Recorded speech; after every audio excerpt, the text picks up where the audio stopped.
Hi everyone, I have an exclusive discount for Hard Calls listeners to Pendemonium, Pendo's product festival, happening March 24th through 26, 2026 in Raleigh, North Carolina. Listen in at the halfway point today to get this special discount to the product festival, bringing today's top leaders in product, AI, and software. When you're getting ready to decide if you can work with a company and if they're a good fit for you and you're a good fit for them, what's your litmus test to determine whether the company or the product leader is really ready for you, is ready for a transformation? They all want that story. They want like the outcomes. They want the results. They're like, I'm bought into that. And I need to understand, are they bought into what it takes to get those results? Because everyone is interested in like staying fit as an analogy, but are you willing to go to the gym with me? Like, are we actually signing up for this? Are you going to wake up at 5 a.m. and make it there? Are you going to really be able to kind of move? Because that is, I think, the bare minimum, the commitment to like, there's no plan B. Like, this is it. This is what we're going to do. And I need that from the senior leadership level.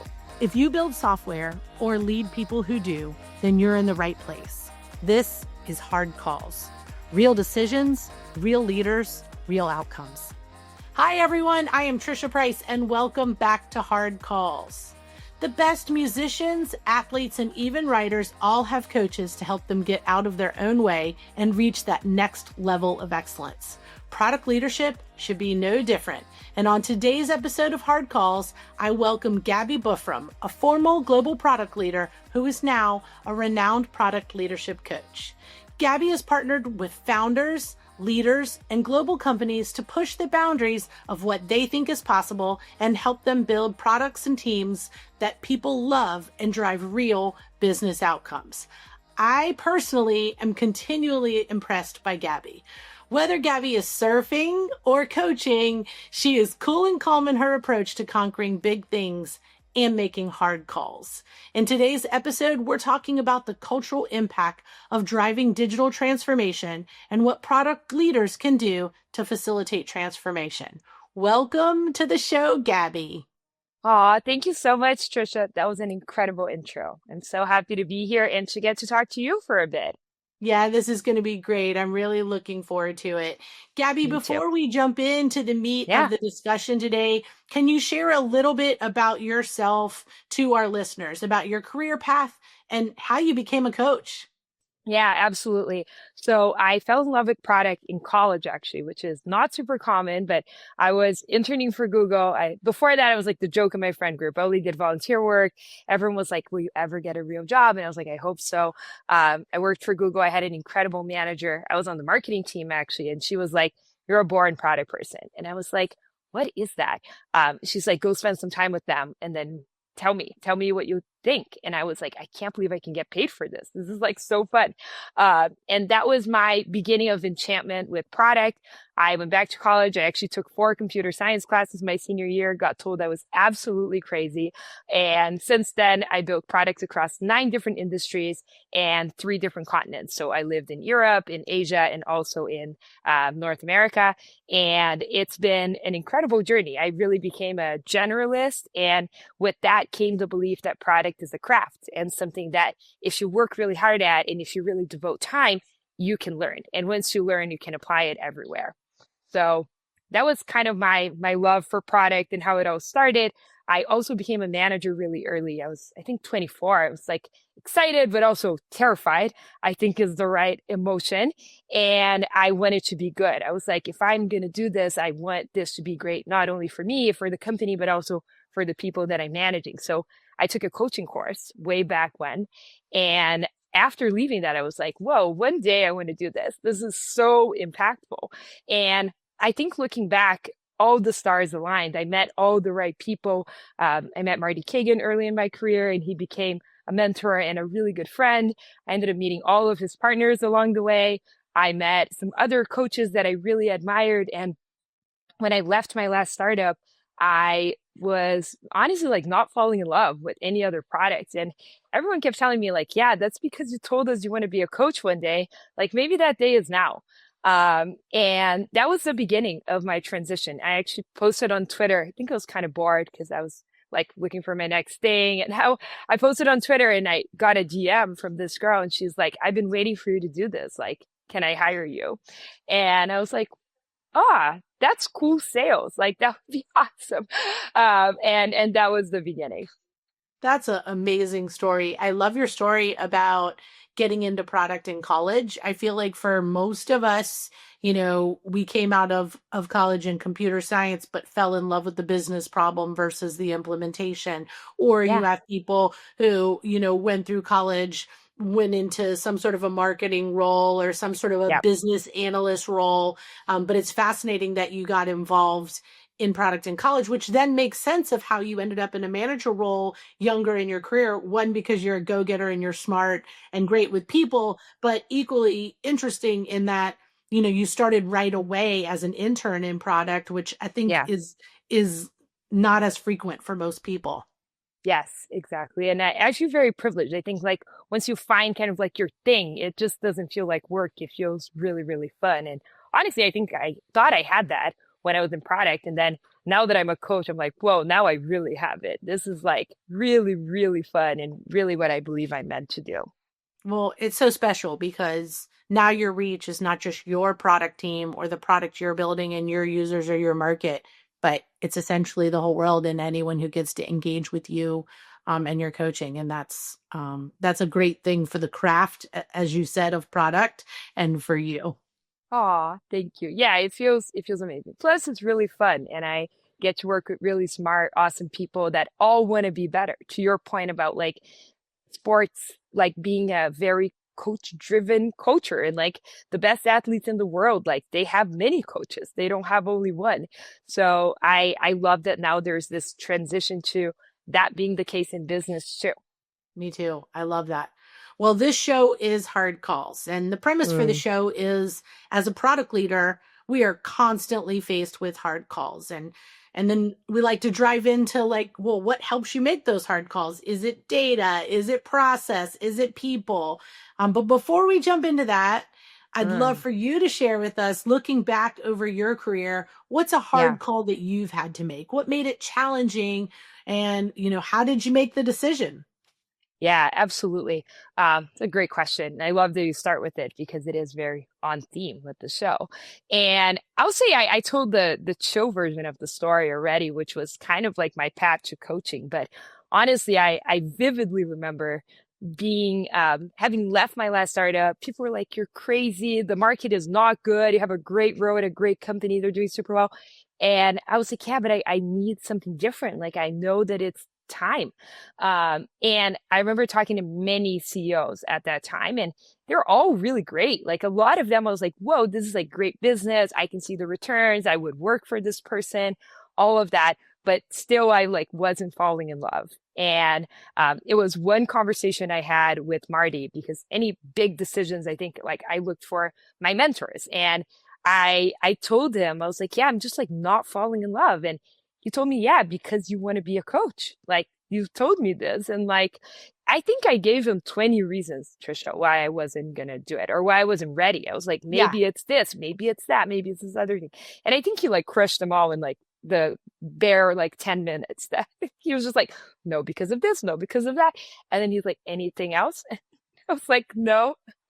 But I really do think it's taking the plunge from doing something that I knew I was good at, which was running product and being a product leader, to then stepping into a new role of helping other product leaders do their job really well and learning marketing and learning what sales is and learning how to operate as a solopreneur and not have a team around me anymore and really taking that plunge. And I think that it felt like a hard call because it was the unknown, but it also felt really right, which I think is kind of the magic of product and making product decisions in general. It was like the art and the science. It's like I knew what had to be true for me to do it, and that was the science part. But I also knew in my gut that it was the right instinct, and I knew that it was what was going to bring me joy overall. So I love I remember I set like 3 OKRs for myself because product people never change, like I can be a coach now. I'm still the same. I still operate very similarly, but I wanted to be good at it for my clients. I was like, if I'm not driving impact, I don't want this to be my path. I wanted to like it because I was like, I used to love what I did. So like, I need to like this too. And I needed it to be a good financial decision. So I set those 3 OKRs. I gave myself about 3 to 6 months. And after 3 months, I remember having this conversation with my mom, walking at the beach and being like, I think this is it.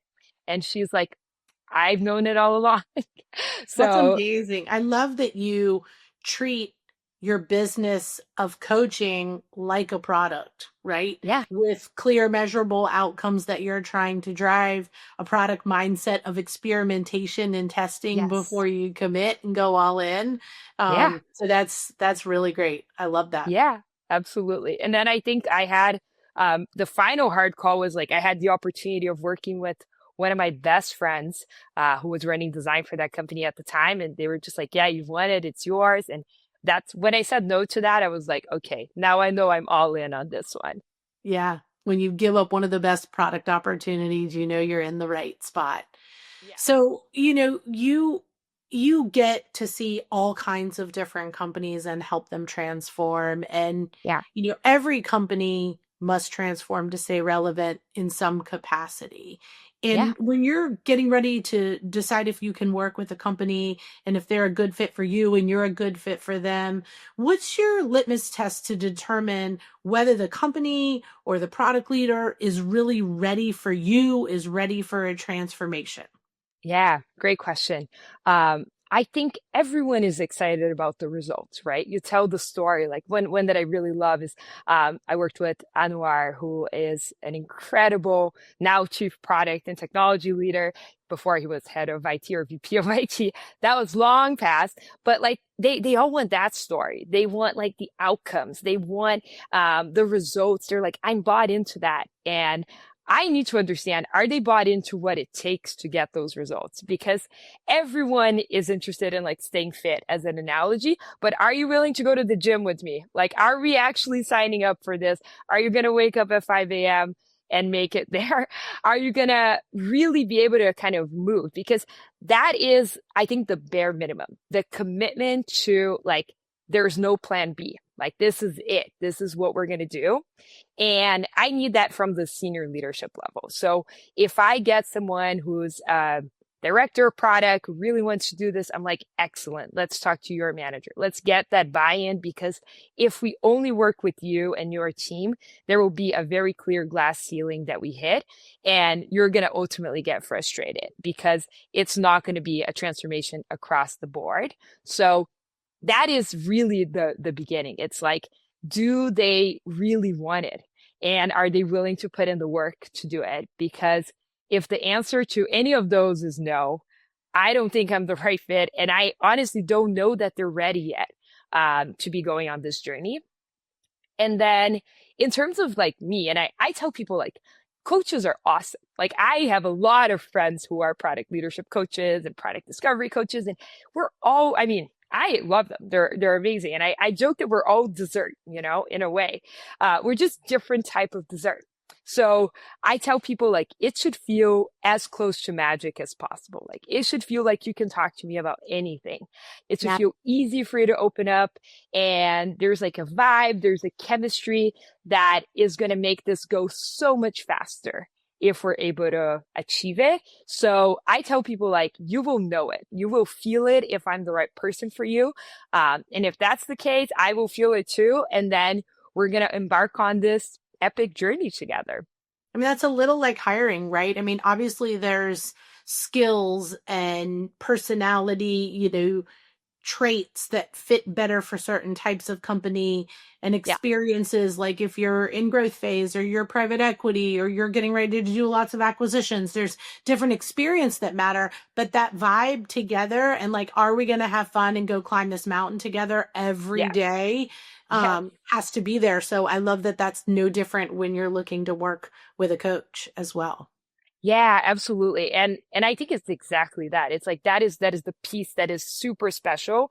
I love that you mentioned the experience because that's one thing. It's like I think when you're hiring someone to help you with your product org, like they need to have done this. They need to have been in those trenches before because they're acting as your coach, but there are many times that with my clients I tell them like, "Hey, this will save you like 10 hours." And like I'm interested in you saving 10 hours. So like let's go this fast. And they're like, oh, I love that. So I think it's this mix of the coaching plus the advisory that allows people to get to those results that we all want. So they come to you and they're like, I want to be more product led. I want these particular results. And Hmm. like, how do you start? What are the uncomfortable discussions or truths that you Yeah. have to help them confront or even find before you can really get started with transformation? Yeah, absolutely. So they first tell me, yeah, like this is what I want. And I normally ask them to get more specific. So I tell them like we wave a magic wand in the next 6 months to a year, like what happens? What's that vision? And I ask them to describe that to me for their org, for themselves, for their key people. And then I tell them to tell me about what's going on right now, right? And they normally like they start with like some vague things and I'm like, no, no, no, get specific. Like tell me what's actually happening because I need to know. Like we're in this together, we're on the same team. And then I have kind of a lay of the land, like a gap between today and what they want or what they think is possible. And what I love to do is I start off with this conversation and then an assessment. So I go through all different areas of product, vision, strategy, how they're coaching their teams, how the teams are working together, discovery, collaboration, even the roles, what they mean at different companies. And I tell people like no one goes to the doctor to know that they're sick. They go to the doctor to know what to take. So I give them an action plan. I'm like, hey, this is what I see, and this is where I think we should start. And we normally start small. Like we start with the leadership team. We start with really conveying this row of what product is and how we can help them across this team. And then we start with one pilot team that can really show what is possible. And I don't tell people like this is a pilot because we're doing an experiment. This is more like a poster child team. I'm like, I want your best players ever here on this team. And we're going to train them like athletes. People tell me they're like, I've never worked this much in my life. I'm like, welcome to being in product. Like, this is what your world is like now. And we show them results that we wouldn't have been able to achieve otherwise. And that gets people excited. So I love this idea of starting with an all-star team. You really are a coach, clearly, and getting success and using that to get the rest of the company and the leadership team sort of a blueprint and get them excited and use Hmm. that for future teams. But I Yeah. know it's not that simple, right? Like I know there are failures. I know that there are a lot of roadblocks that get in the way.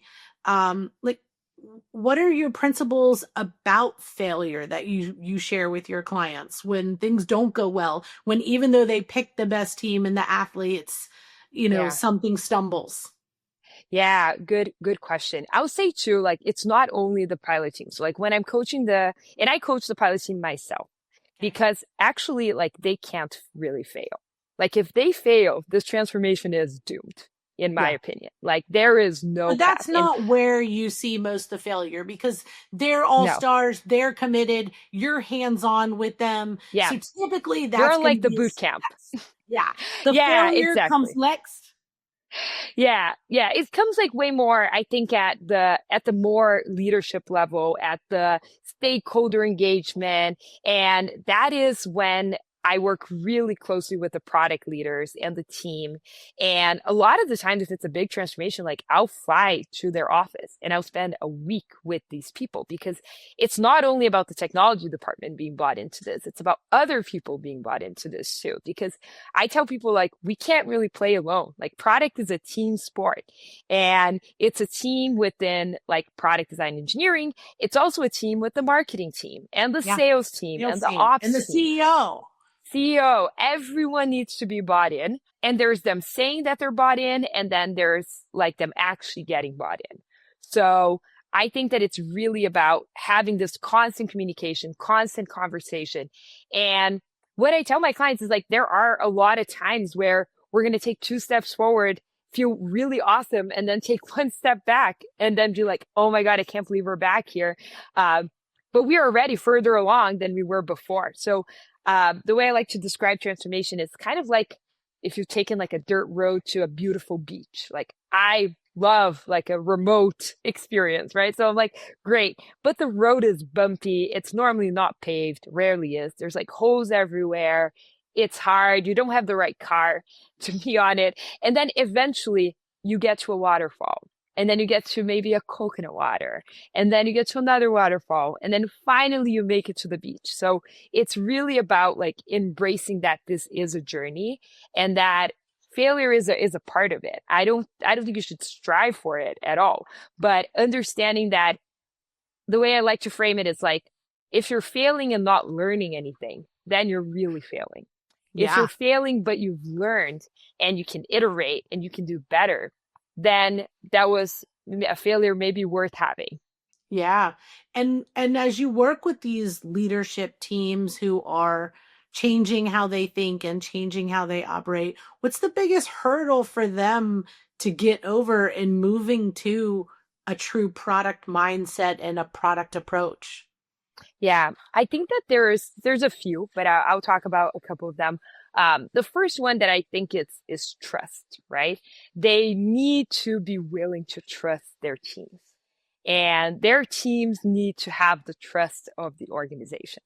So those are two separate things. They're kind of similar, but they're different. And a lot of the times I tell their people like that you can't expect the organization to trust you because you haven't been delivering what they want. If you had, we wouldn't be here and we wouldn't be in this position. So what I tell them is that we need to earn their trust. And it's not like we're starting from zero. We're starting from like minus 100. We're having to work with like trust debt, basically. Yeah. And the best way to do this is by showing results or what the business cares about. So if it's like more sales, amazing. Let's get on it. Let's help them with that. And then once we start helping, they're like, oh, okay, like maybe there's something to these people. Like they still don't understand us and it's fine. Yeah. But they're like, okay, maybe we can give them a little more rope and then a little more rope. And that's how we start kind of understanding and gaining their space, I would say. And then trust with their teams. And I often say like, for you to have an empowered team, which is a team that is actually tasked with solving problems that are really important for the business and for the user. Because I tell people like making users happy is super easy. Like, buy me like a boat, I'll be happy. Like that sounds great. But like a product without the business is a hobby and we need that intersect. So giving a team a problem like that to solve, you need to trust that they can do it. And it's not just about like handing it off and being like, okay, now you're empowered. Like empowered teams actually need way more management, I would say, way better management around truly coaching them on what success looks like. How do they become the best product person in that team? How do they collaborate with design and engineering to ship something that people want to use that actually really works for them? Registrations for Pandemonium 2026 are now open. We are bringing together the most inspiring minds in product and leadership who will challenge your thinking on everything from product-led growth to the future of product to gaining value from your AI investments. It is likely you will even run into some of our guests from Hard Calls. The Product Festival is designed to spark curiosity, create conversation, and build community, while spotlighting the newest tech for software experience leaders. I would like to invite you to join me in Raleigh, North Carolina from March 24th to 26th with an exclusive 30% discount when you use the code HARDCALLS30. That's HARDCALLS, all lowercase, and the numbers 30. Get your discounted ticket at pendo.io/pandemonium. See you there. There's a couple of just really great nuggets in what you just talked about. First, I love that when you talked about trust, you didn't say trust to ship a feature. You Oh no. said trust to deliver a business outcome, which means you're trusting them to do proper discovery, to do experimentation, to figure out what the feature is, not tell them what the feature is, and then Yes. celebrate because they delivered it and then be mad when it doesn't actually drive the business outcome. So I love that, like, your immediate trust was not will they ship? Your immediate trust was, can I trust them to deliver this business outcome? And then I Yeah. love the second nugget that you shared around empowerment and trust doesn't mean hands-off management, because what I just said around what you mentioned, taking a business outcome and then figuring out what features to ship to deliver that business outcome is not a muscle that a lot of these teams who are going through a transformation have yet. And they may Yep. not have enough exposure to what really moves the needle in the business. And that's our Hmm. job as leaders, to help connect those dots with our Yeah. teams. Yeah, absolutely. Spot on. And I think that a lot of people don't realize how much harder that is, or they do when they start doing it. But it's so much easier if I'm just giving people like a feature to build or a thing to do, but giving them a real problem to solve and signing up for the results, signing up for that outcome. It really changes the game. Yeah. And that's why these teams have ownership, because they're not only trying to build something, they're trying to actually deliver on something that works for customers first and then works for the business. Because I also say, like, customers don't care about your business. It's a sad reality. Like, if people are like, oh no, but my customers are loyal, I'm like, sure, until you serve them. Once you stop serving them, they will be loyal to something else. They care about themselves and they care about their problem. They might say they care about you. You might think that they do. And people tell me, like, no, my users are loyal. Like, these people love me. And I'm like, yes, but they love them more than they love you. And because of that, they need their problem solved. And once you stop solving their problems in the way that they will choose to use it, they will not be loyal to you anymore. So it's really about delivering on what the customer needs that also helps the business. I love that and totally agree with you. I'm going to switch gears a little bit, Gabby, and because it's Yeah. product and because it's 2025, we would be embarrassed if we didn't talk about AI, because AI. it's, Yeah. you know, rapidly changing both how we do discovery and build products, as well as the experiences we're delivering to drive value to customers. Yeah. And so when you're coming into these businesses and you're doing a transformation, what do you see as the biggest challenge or fear that the teams you're working with have around adopting AI and using AI in their day-to-day processes? Yeah, love that question. And first, I think I'll tell you how I view transformation. Is that okay? Because Yeah, I think that please. a lot of people think, and when I review Transform, right, I wrote to Marty and I was like, hey, this is a book for every single company. This is Yeah, not a book for like a big company that's trying to transform. And I tell all my clients, like, you all are in transformation. If you are not transforming, you are dying, yeah, because a 5-person startup to a 50-person startup to 500 to 5,000, those are yeah. very different companies. So I But we're think I all transforming. And to your point, exactly. I just had Todd, our CEO of Pendo, on my Yeah. podcast a few weeks ago. And Yeah. Todd was talking about, we are in major transformation at Pendo. Yeah. We're not a company that's been around forever and a traditional company moving to product led. He wrote the Yeah. book on product led, but we're completely changing the way we do things with AI. Our world and is completely changing. So even us, we're in the middle of transformation too. Yeah. Yeah, absolutely. And I bring this up at this point because sometimes people would be like, oh no, but I am at the forefront of all of that.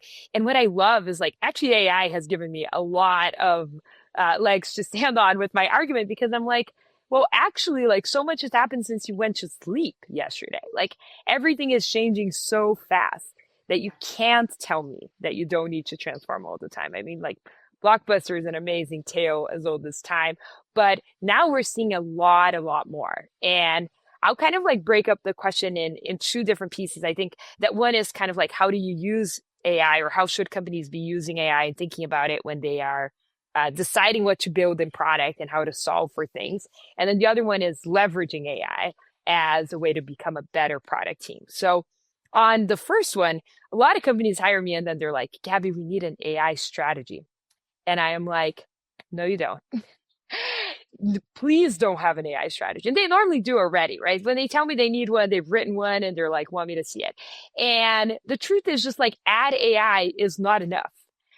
We actually are solving for very similar problems than we were solving before AI. AI is one of the levers that we now get to pull, which is super exciting because it makes a lot of things that seemed really difficult or nearly impossible possible. But AI should be a part of how we solve the problem. AI is not the problem. And I need an AI feature is also not the problem. And what is my AI story is also not the problem. So AI for AI's sake is not the right game. And we're starting to see that with all these features that were shipped to AIify a product, and they get a lot of traction in like the first days, and then people realize that they're actually not very useful. And then it becomes like yet another thing for companies to trim and to rethink completely. So I think I it's a love really powerful lever, really powerful tool, but it's not a strategy unless you are literally building AI and you're building the models and stuff like that, then is not for you. Then like, yes, let's think about how to make that better. But everyone else, it's really about how do we leverage this to solve the problems that were still true before this Yep. became mainstream.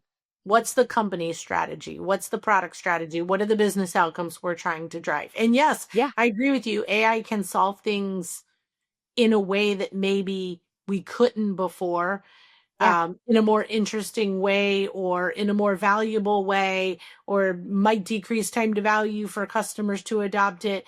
But yeah. it's still got to drive value and it's still got to be aligned to company strategy. It can't just be a standalone AI strategy. Our first principles of product of, is this a painkiller or a vitamin and Yeah. are we solving a real problem, cannot go away. Absolutely. And I'm still a fan of building less. I tell my teams all the time, like, hey, let's build as little as possible to achieve the result. And they're like, is that like lazy? And I'm like, no, that's smart. Smart. I want to build the smallest possible thing that gets me the best outcome possible. And I think that that's true with AI as well. I do too. So yeah, love that. And then in terms of like how it's changing the game and teams, like I think it's been the coolest thing to watch how AI has changed how teams do discovery. Like vibe coding is so cool. And things that like, I mean, I feel old now. Like I used to like go to bars and like prototype stuff and like literally use like napkins and Yes. paper, like that was what I used to use. And I'd be like, oh, let me test this. And that was what we did at the time. And then we do a prototype, but that was like even a really good team. That would take a couple days. And now with like one or two great prompts, you have it in like minutes. Yeah. So I think And it's you have super the exciting. ability to share it, not Yep. like doing individual meetings and, Yes. get like, you can share it when you are able to get these prototypes that are truly prototypes, not just designs, so quickly. Now you can Yeah. actually get feedback on it at scale. It's pretty cool. Absolutely. Yeah. And I love how now it's just becoming like, if anyone's like, oh, we don't have time to experiment, right? Which is what people say all the time. And I'm kind of like, well, we all do discovery. Some do it before we build it, others do it after we build it. Christian, who's a partner that I love working with, he talks about this all the time. And it's true. It's like, we're all doing discovery. One is just way cheaper than the other. And now with these tools and with what AI is really enabling us to do and to work as a team, I really see it as this kind of accelerator. And there's incredible argument to tell leaders like, oh, it's actually not that we don't have time. Like we can do this in a day. Like I've seen like teams go with multiple iterations in a day. In a day. And Yeah. it's awesome. I think it's amazing. I also see a very exciting shift in the role of the engineer, which I love. And I think now engineering is becoming like, some people are like, oh yeah, like you're automating everything. I'm like, no, it's becoming even more valuable than ever because Yeah. really they have the space to focus on co-creation. And I'm the first one to say like the best features ever shipped by like teams that I've been a part of came from engineers on my team. They were so involved and so in the know, and they really understood the technology, and they had the context. They understood the problem. They understood the user. They knew what we wanted to do as a business. And they proposed these ideas that were epic. And I think that the best teams just get more space for that to happen. I totally agree with you. I think it is the most fun time in product in my career of Yeah. building in the Yeah. different roles that I've been in. And I totally agree with you on engineering becoming wildly more interesting and less about sort of the mundane, and product too, right? Yeah. Less about the mundane activities. It's not about writing PRDs and it's not about writing Jira tickets for product. And for Yeah. engineers, now you're breaking hard problems down, you're coming up with different solutions. Yeah. And sometimes the implementation of it might be scaled and be easier and faster. But I just think it's such a fun time for that Absolutely. dynamic. Yeah, I think it's never, even like before AI and vibe coding and all of that, it's not been about that. And now I feel like people that maybe were telling themselves these narratives are really like, they're going to have to change, because now that can all happen on the side, which is so exciting. And now really the task of product teams is to find the best solution for users in a way that works for the business. That hasn't changed. It's just more fun now. Yeah. Well, I know our listeners can feel my passion and especially your passion for building product, for the craft, and for how AI is impacting it. And I know that one of the things that you do when you work with different teams is you coach them to make an energy audit of their work. Tell Yeah. us a little bit why this is valuable and why it's important for culture and strategy. Yeah, absolutely. And I think it's now it's like really come into play, and it's interesting. I was just talking to a client before this, because now it's kind of like self-review time. Everyone's like writing all their things, what they've done through the year, which is amazing. And it's a lot about achievement, right? Like product is a lot about impact. And I love that. And I think it's really important for us to think about the impact that it all has on us, because I believe that we should be doing work that really fulfills us, that gets us excited. And if we don't stop and track and think about our career as an experiment, our next task as an experiment, we're really missing out on that opportunity. So I normally used to ask people that reported to me, and now I ask my clients, I'm like, give me a list of things that bring you energy. Like, what makes you excited? And then bring me a list of things that take away energy. And one thing that we do often is we balance this list, and we talk about, like, is most of the things that you're doing actually on that brings energy list? Or are you doing things on the list that takes away energy? Are those things that you should be doing, or should other people be doing them? Or can other people be doing them? Yeah. And that ensures that we are actually working on the things that we're best at. Because I really do believe that for us to do our best work, we need to feel energized by it, at least the majority of the time. I love that, Gabby. I think that's a great challenge for all of our listeners today is every one of us to write down, what are the top 10 to 20 things we're spending our time on right now, and Yeah. which of those are bringing us energy and which of those are not bringing us energy?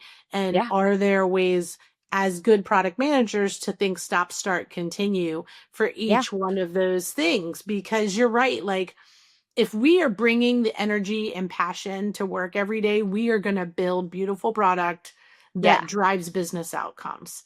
And if we are Exactly. bogged down in a whole bunch of tasks that either we don't see value in or we really dread, how are Yeah. we really going to ship beautiful product that our customers love and drive business outcomes? Unlikely. Yeah. So I love that. I know I'm personally going to take that as a challenge and do I that love that. over the next week. And I would love it if the rest of our listeners did the same, because I think that's a great Yeah. piece of advice. Yeah. Amazing. I think another pro hack is like to look at your calendar and really be like, do I need to be in this meeting? Is it absolutely necessary that I'm there? And that is especially true for the leaders, because like, especially people that are involved and they care about their teams, they think that them being there is better. When in reality, a lot of the times it's not. Like the meeting could have functioned completely well without them. And by them being there, they don't have enough context. They don't feel prepared enough. And honestly, they couldn't. They just have so many other things to do that it would not be the best use of their time. And they end up having less time to do things that only they could do. Yeah, a lot of times both leaders and product managers get this FOMO, fear of missing out feeling if they're not invited to a meeting or they don't go to a meeting, that somehow, they're not seen or they're not important. But I have Yeah, this thing now, I call it ROMO, which is relief of missing out. And if you I can love that. change your mindset to be like, feel relieved and happy that you didn't have to go to a particular meeting, and what value Yeah, can you drive. And I think you can think yeah, about it the same way with using AI. What are the tasks that I don't like that I can use AI to automate for me so I can yeah. spend time doing the things I love and focus on relief of missing out instead of fear of missing out. I love that relief of missing out. Yeah, I was notorious at my last jobs where like anything that didn't have an agenda or like a goal, like why are we here? What are we trying to achieve? I would just decline. I'd be like, I'm not attending this. Like, if I don't know why I'm here, I don't even know how I'm supposed to show up. Like, am I there to brainstorm? Are we like in such an important communication thing that we all need to be together? Are we trying to make a decision? Like, and I love that. I'm like, I think meetings, and I don't like hate them, but I think they should have a purpose. Like if they don't have a purpose and it's not absolutely necessary, we should not be in them. Yeah.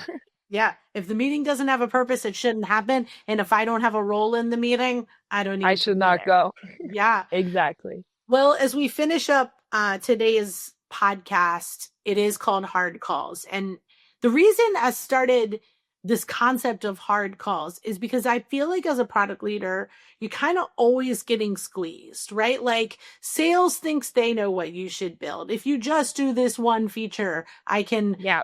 improve win rates significantly. And the CEO is like, I know the strategy. I just need you to execute on it, right? Yeah. Customer support and the success organization is like, if you just fix these three problems, everything in life would be amazing and we would have better retention. But Yeah. as the product person, you're the one left to make the decision, the hard call. You're the one really like holding the bag and accountable at the end of the day. And there's a combo of gut instincts and experience along with data that we all Yeah. use to make those decisions. So like tell us, how do you think about that? How do you think when you're coaching product leaders to be their best, where do they rely on that gut instinct and experience versus where do you make sure that they're utilizing data? Yeah, great question.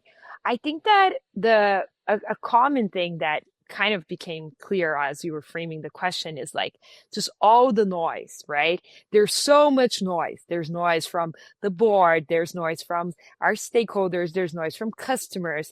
And I think the most important thing product leaders need to do, and honestly the hardest, is focus. I tell a lot of people their problem is that, yeah, there are a lot of things that they could do. And no one comes at you with a bad idea. I'm never going to be like, Trisha, I have a terrible place to suggest for us to go have coffee. I would be like, there's these 5 places that are amazing, whatever, right? How do we pick one?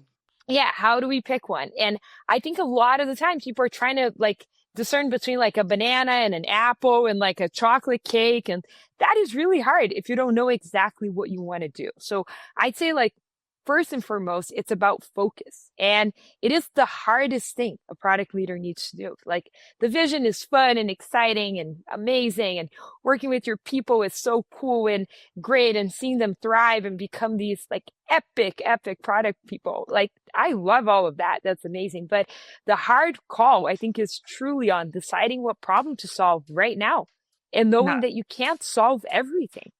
And I do think that it is like a perfect mix of data and also the art behind product. So it's really like the art and the science coming together. And the more I think I've involved in my product career, like the more it is this idea of product sense and something that you can really build and develop and that you can train and hone in. And I think it goes beyond industries. I think it goes beyond different stages, but it's that combined with the true understanding of where the market's going, where the business is going, and what your customers truly desire. I love that. And I totally agree with your comment about product sense and focus. And the best product leaders figure out what to say no to Yes. And they do build that product sense on a bit of art and a bit of science. So I Yes. really appreciate that advice for me and for our listeners. And Gabi, it's been an absolute pleasure to have you on the show today. I absolutely look forward to seeing you at Product Camp in Brazil. I know we're going to Me get to spend too. time in real life together then, and I'm really looking So forward to special. that. And during that week, having the opportunity, like you spoke about today, to hone our craft and work Yeah. with other great product leaders, it's going to be a lot of fun. Yes, absolutely. Thank you so much for having me. And I just had so much fun. I mean, this is just like us getting to have coffee together and talk about stuff that we both love. And I am so excited to see you in person. And I think it is one of these jobs that, like, it's hard, but if we have really awesome people around us, it's the most rewarding role I can ever think of, at least. Me too. Well, thank you, Gabi. Thank you. Thank you for listening to Hard Calls, the product podcast where we share best practices and all the things you need to succeed. If you enjoyed the show today, share it with your friends and come back for more.